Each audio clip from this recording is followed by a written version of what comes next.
Hi friends, Vikramarka Betala కథలోని 5వ కథని చెప్పుకుందాము. మధ్యరాత్రి నల్లటి మబ్బులు ఆకాశమంతా కమ్ముకున్నాయి. వడగళ్ళ గాలి వీస్తోంది. చెట్ల కొమ్మలు చాలా భయంకరంగా కదులుతున్నాయి. మధ్య మధ్యలో గుడ్లగూబలు గుసగుసలాడు వాతావరణాన్ని మరింత భయానకంగా మార్చాయి. కత్తి చేత పట్టుకున్న విక్రమార్కుడు బేతాళుడిని తన భుజం మీద మోసుకుంటూ అడుగులు వేస్తున్నాడు.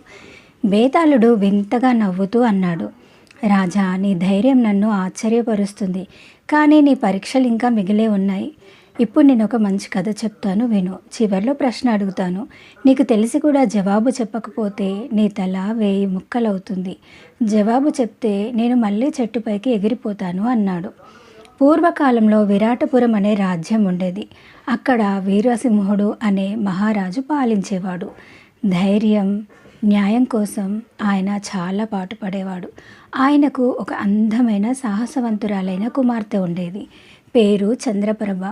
ఆమెను చూసి రాజులు, యువరాజులు, వీరులు ఎవరైనా సరే ఇష్టపడేవారు, ప్రేమించేవారు. కానీ చంద్రప్రభ తన తండ్రికి చెప్పింది, నాన్న, నా పెళ్ళి సాధారణంగా జరగకూడదు. నిజమైన వీరుణ్ణే నేను భర్తగా స్వీకరిస్తాను. దానికి మీరు ఒక సాహస పరీక్ష పెట్టండి అంది. రాజు చిరునవ్వుతో అన్నాడు, అలా కావాలంటే పరీక్షలో గెలిచిన వాడే నీకు వరుడవుతాడనా అని అడిగాడు. ఆమె అందం వార్త విన్న 3 యువకులు ముందుకు వచ్చారు.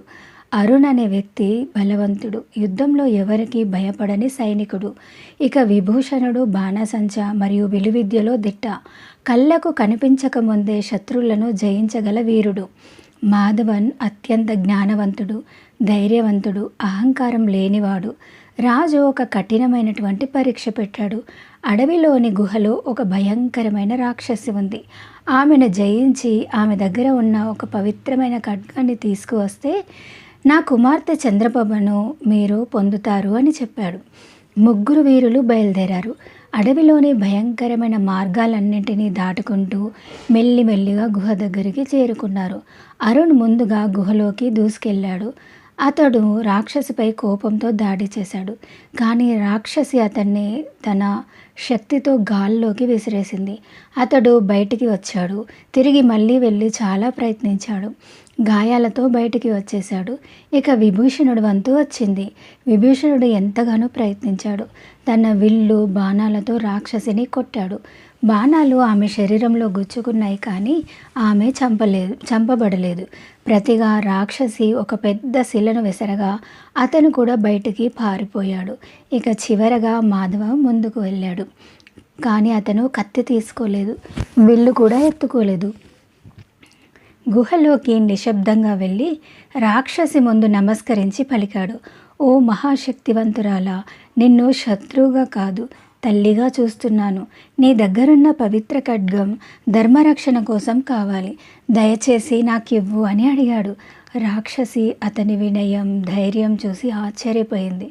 తన రౌద్ర రూపం తగ్గించి చిరునవ్వుతో ఖడ్గం అతనికి ఇచ్చింది.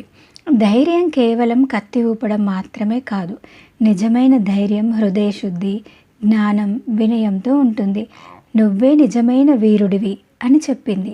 3 రాజకుమారులు తిరిగి రాజభవనానికి వచ్చారు. అరుణ్ అన్నాడు, నేను యుద్ధంలో ఓడిపోవచ్చు, కానీ నా శక్తి చాలా గొప్పది. నేను నా చివరి ప్రయత్నం వరకు చేశాను అన్నాడు.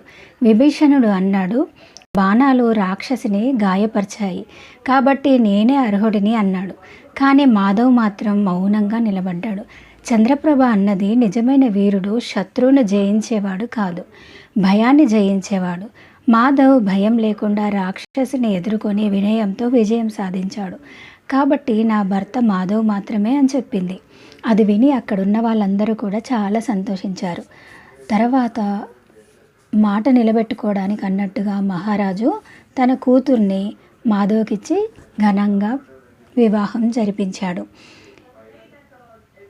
ఇంతకీ ప్రశ్న ఏంటంటే, కత్తిపట్టి రాక్షసిపై దాడి చేసిన అరుణ, వెళ్ళు బాణాలతో యుద్ధం చేసిన విభూషణ, లేక వినయంతో, ధైర్యంతో, జ్ఞానంతో రాక్షసుని జయించిన మాధవన?